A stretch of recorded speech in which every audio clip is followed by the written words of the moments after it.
Assalamu alaikum. In the name of Allah, the most gracious, the most merciful. I am Muhammad Yasin. This is virtual class of Pakistan International School, Taif. This class is for the students of grade 8. We are going to do exercises of chapter 5 and this is our 41st video in this class.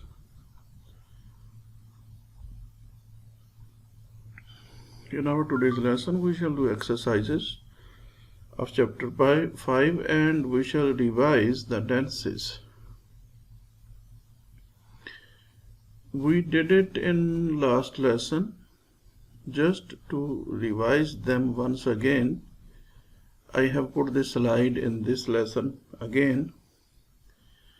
In fact, tenses is a topic that should be done again and again to memorize it, to make it part of your memory. As you have seen, there are three main types of tenses: present, past, future. Each part has 4 subcategories. For example, if it is present, there will be present simple, present continuous, present perfect, and present perfect continuous. If we write a sentence in present simple, it will be he goes to school. If we change it into present continuous, it will become he is going to school. If we change it into present perfect, it will become he has gone to school. And if we change it into present perfect continuous, it will become he has been going to school. Now we shall write the same sentence in past simple. It will be he went to school. If we change it into past continuous, it will become he was going to school. Now we shall change it into past perfect. It will become he had gone to school. And its past perfect continuous will become he had been going to school. Now we shall write the same sentence in future simple. It will become he will go to school. When we change it into future continuous, it becomes he will be going to school. Now we shall change it into future perfect. It will become he will have gone to school. And its future perfect continuous will be he will have gone to school. I think you have got better understanding of the tenses now.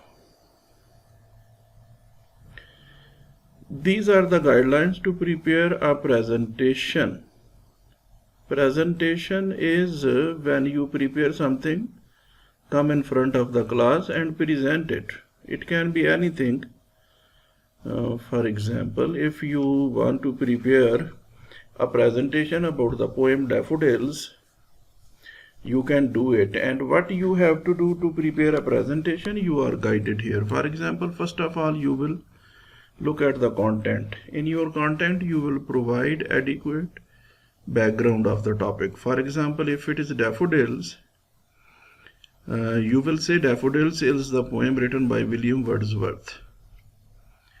Explore topic in sufficient depth. You will explore the topic, then you will tell what is written in the Daffodils poem. You can say it addresses the beauty of nature, beauty of daffodils, beauty of stars, beauty of lake. Appropriate conclusion, then you will conclude your presentation at the end. You can say nature is beautiful, as different poets have written about nature. We should enjoy the beauty of nature. After having the content, you will organize your content. State the objectives well. What will be the objectives of your presentation? What do you want? Why are you presenting the presentation? The objectives will be to provide awareness the audience about the writer, about the poem, about the beauty of nature. You will cover major areas of the topic. What will be major areas of the topic? It will be the title of the poem, the stanzas of the poem, the things mentioned in the poem, the writer, the nature, the beauty of nature, the things mentioned in the poem will be the major areas. You will organize all these things to present in a proper sequence, and then you will manage time. For example, you can say 2 minutes will be there for the introduction, then 3 minutes will be there for the main content, and then at the end 1 minute will be to conclude the whole presentation. And at the end there will be question answer sessions. You can ask the audience if they want to ask anything, they can ask. This is more about the presentation. When you are presenting, first of all you will introduce the topic, then there will be supporting facts, documents, the things which are mentioned in the poem. You will present the whole with confidence. A few things are written about the style of the presentation. You will speak with confidence. That is very important. Then use audience, audio-visual aids. You can use any audio, any video. If you are presenting in on multimedia, or if you are not using multimedia, audio-visual aids can be used. Audio-visual aids means the supporting things that you use in your presentation. It can be audio, it can be visual. Visual aids means the charts or the things that you will show. You will use your body language, not necessary to stay at one place. You can move, change your place to talk with the audience. That is body language. Conduct question answer session at the end. It is important to ask if there is any question. If someone wants to ask, he should be allowed to ask the question. Dear students, these are some of the things. If you want to present anything in front of the people, in front of the class, in front of a group or anywhere, you have to care about all these things to make your presentation successful.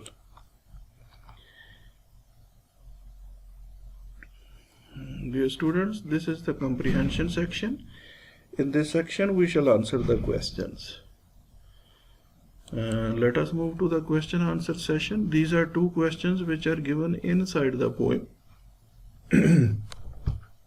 I'm sorry, not in the exercise. These two questions are given in the stanzas in the poem. For example, first question is, how do you compare the daffodils with the stars? Daffodils are great in number as the stars. This is the similarity. Both are in great number. They shine in the sunlight. Yes, both shine in the sunlight. Daffodils and stars both are Allah's beautiful creature. Yes, we can compare these two things in this way. Both are beautiful. Both are beautiful. Both are great in number. Both are shining. Next question is, how does the poet feel in the company of daffodils? The poet feels very happy in the company of daffodils. He went on looking on the daffodils continuously and did not think about the wealth of peace and joy that the daffodils has given to him. These are question answers which are given in the exercise. First question is, what is the central idea of the poem? We probably have moments in our life that we replay in our memory. Replay in our memory means which comes in our memory, in our imagination, to which photographs or videos cannot do justice because they cannot capture our feelings. Yes, students, videos and photographs cannot capture our feelings. They are feelingless. Yes. In this poem, William Wordsworth captures both the images and feelings concerned to a special moment in his life. Yes, poets try to do that. The poem is a tribute to nature and its manifestation in all its glory. It's beautifully present It beautifully presents before us not only attractive and exciting beauty of nature, but also the purifying and enduring impact of it on human beings. Question number 2 is, what do the daffodils present in the poem? They present the stars, the beauty, tribute to nature and its manifestation in all its glory. Dear students, you will find some of the sentences in the answers are repeating. That is okay. That will not be any problem in your examination, because only one question will be there, as I tell you before also. Don't worry if some sentences are repeating in some of the answers. What wealth do memories of the scene give to the poet? The memories of the scene, which include sparkling waves, fluttering and dancing daffodils in the breeze, beside the lake, twinkling, shining and sparkling like stars in the sky, give the wealth of joy. This is the main answer, in fact. Give the wealth of joy. As I tell you before, you have to prepare the answer. To prepare the answer, you should have 30 to 60 words to get good marks. That is why we write like this, to prepare our answer to get full marks. Question number 4 is, list the words that heighten the sound effect in the poem. Yes, vales and hills. They have similar sound. Cloud and crowd, trees and breeze, shine, line, way, bay, glance, dance, they, gay. These are the words which have similar sounds and they create sound effect. Writers use words having same sound to create sound effect. Question number 5 is, how has the poet heightened the impact of the poem by using the figurative language? Figurative language we have done before. Simile, metaphor, personification, we shall do it in this exercise also. The poet uses figurative language when he compares himself with wandering clouds, daffodils, and with crowd of people and stars. Movement of daffodils with dance to heighten the impact of the poem. You can read the answer in detail. Yes, these are the figurative language which we are talking about just now in answer number 5. You will understand answer 5 after reading these figurative languages. Sorry, figurative speech. Figures of speech is the correct phrase to present it. Figures of speech. These are figures of speech and it is called figurative language also. These are figures of speech and they are called part of figurative language. What is simile? S-I-M-I-L-E. It is not smile.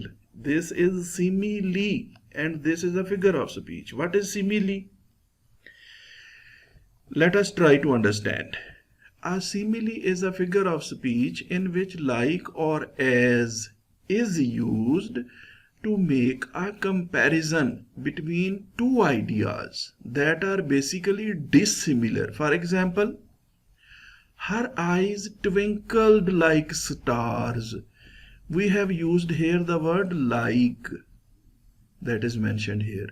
Her eyes twinkled like stars. What do we call such type of comparison? Simile. She was as busy as a bee. Bee is honeybee and honeybee is always busy. We are saying to her, she was as busy as a bee. When we use such type of language, that is called simile. What is that called? Simile. I think you have got some idea of figure of speech, simile. There are 3 mentioned on this page and there are more also. There are some on next page also. Total here are 4 in this section. Okay. I think you know now what is simile. Simile is comparison of two things which are not similar in fact, but we compare them, that is called simile. Let us come to metaphor. We are discussing figures of speech. Remember, first figure of speech is simile, second is metaphor. What is metaphor? If we write a comparison between two things and omit the word like, then we are using metaphor. Simile was also comparison of two words, but in simile we used the word like, we used the word as.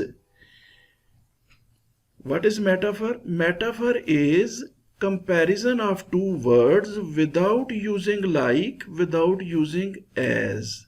Look at the examples. He proved a loin in the fight. He proved a loin. We are saying him lion. This is called metaphor. His heart is red. Red rose. This is comparison of his heart and red rose. This is comparison of him and loin. But in such type of comparison, we don't use the word like, we don't use the word as. If I try to simplify to understand, I shall say simile is to compare two things when we compare one thing with the other. But metaphor is when we declare one thing as the other. Here in simile we compare two things, but in metaphor we declare one thing as the other. I shall give you example. If I say Ali is like a lion, this will be simile. If I say Ali is a lion, that will be metaphor. I shall repeat the example. You try to understand. Figures of speech are new for you. You may be feeling that they are difficult, but they are not difficult. You try to understand. I shall try to explain. It will be okay. I shall repeat the example. You try to understand. When I say Ali is like a lion, Ali is like a lion, this is simile. When I say Ali is a lion, that is metaphor. In the second example, we declare one thing as the other. That is called a metaphor. If you read both definitions 2-3 times, you will develop a better understanding of these two figures of speech. Come to third figure of speech, that is personification. What is personification? It is a figurative language technique where an object or idea is given human characteristics or qualities. The candle flame danced in the dark. Candle flame danced in the dark. Dancing is the quality of human beings, but we are referring this quality to the flame. Can a flame dance? No. But we are saying flame is dancing. The sunflowers nodded in the wind. What is nod? Nod means to bend your head. Sometimes when we are greeting someone or someone other is greeting us, we bend our head down. That is called nod. This is human quality. Can sunflower nod? Can sunflower bend its head? No. What is going on here in personification? In personification, we are referring a human quality to the plants, to the non-living things, to the flowers. When we refer a human quality to a non-living thing or to a plant, that is called personification. That is called personification. When we say daffodils are dancing, what is that? Personification. Is that okay? Okay, with the help of daffodils, I shall try to explain these three figures of speech. You try to understand. First example is, daffodils are shining like stars. This is simile. Daffodils are shining like stars. This is simile. If I say daffodils are stars, that is metaphor. Yes, I am declaring daffodils as stars. That is metaphor. And if I say daffodils are dancing, that is personification. Yes, dancing is human quality. I shall repeat my example. You try to understand. Daffodils are shining like stars. This is simile. Daffodils are stars. This is metaphor. Daffodils are dancing. That is personification. I hope you have get some idea. You read these definitions, you will get better understanding. What is imagery? Imagery is also figure of speech. This is the fourth one that is given here. Imagery is the construction of details used to create mental images in the mind of the reader through the visual sense as well as senses of touch, smell, taste and sound. Yes, students, visual huge trees in the thick and dark forest. When a writer uses words like this, these words create images of these things in our mind. That is called imagery. For example, rustling of leaves, scent of apples, sweet and juicy oranges, rugged and rough path.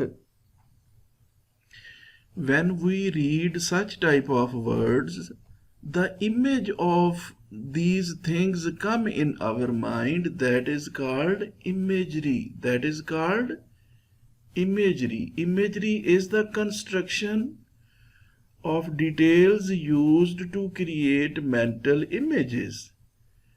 What does it mean? The process in which writer uses some words to create images in our mind. That is called imagery. I think you have got some idea of figures of speech, which are four: simile, metaphor, personification and imagery. This is the next exercise, that is, in daffodils, similes are used in stanza 1 and 2. Can you tell what two things are compared to in each of these stanzas? Okay, lonely as cloud. This is simile. The poet has compared his loneliness with cloud. Continuous as the stars. This is simile. In this simile, the poet has compared the endless row of daffodils as the shining stars on the Milky Way. This is the next exercise. Pick out one example of personification from the poem. Okay, daffodils dancing in the breeze. This is personification. Is an example of personification because the quality of human beings dancing is referred to the flowers. This is the next exercise. Here is a list of few similes, metaphors and personifications. Can you identify them? Write S for simile, M for metaphor and P for personification. Time is money. Time is declared as money. Which type of example is this? This is metaphor. In metaphor, we declare one thing as the other. As busy as a bee, as is used to compare these two things, this will be simile. The wind whispered, whisper is human quality, this will be personification. As gentle as a lamb, as is used here, it will be simile. When we use as, when we use like, that is simile.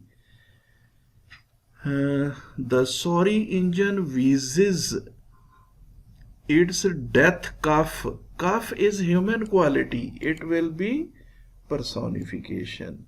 The heart of lion. We are declaring hurt as a lion's hurt. That is metaphor. The apple of my eye. Metaphor. One thing is declared as the other. As cunning as a fox, as is used here, it will be simile.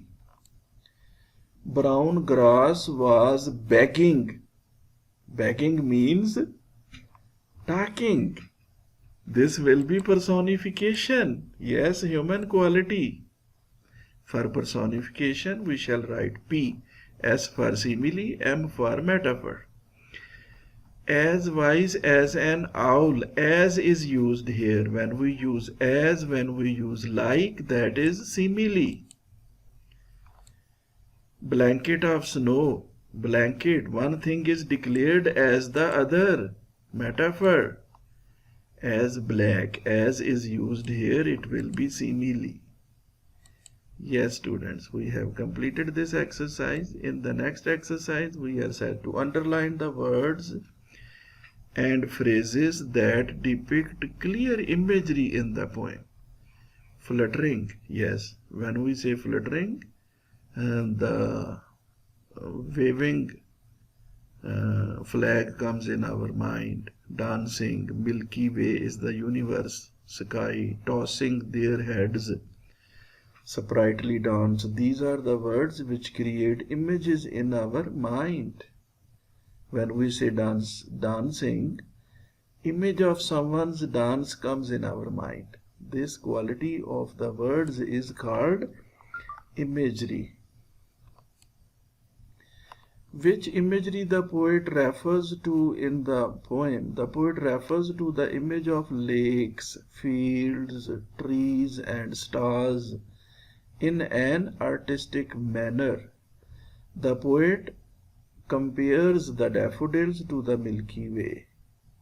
Milky Way, sky, universe, galaxy and dreams to dance with daffodils. Next question is use a thesaurus.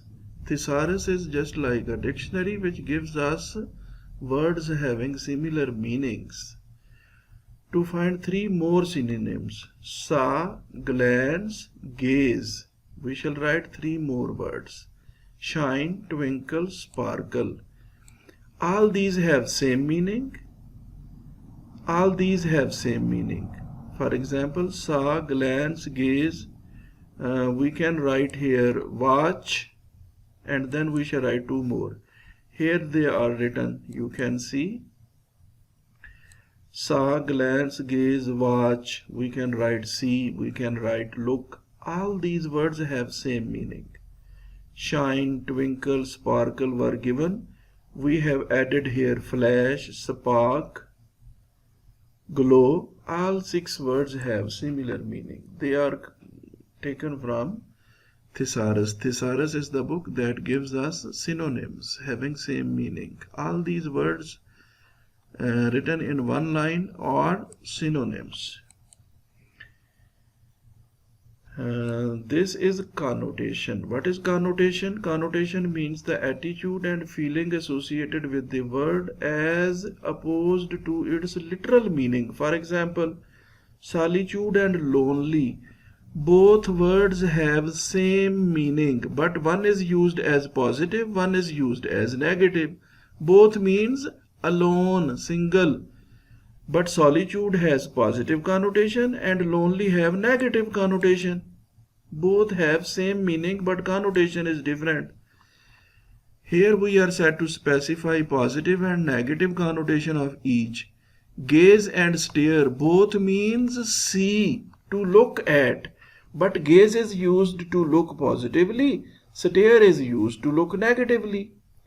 Shine and glare both means shine, but shine is positive and glare is too much shine which cannot be seen, that is negative meaning, negative connotation. Hoard and collect both means collect, but hoard is used to keep things to sell when they are having great price, expensive. Hoard is used as negative and collect is used as positive. In your homework, you will do all these exercises in your notebook which are done today. That is all from our today's lesson. See you later in a new lesson. Goodbye.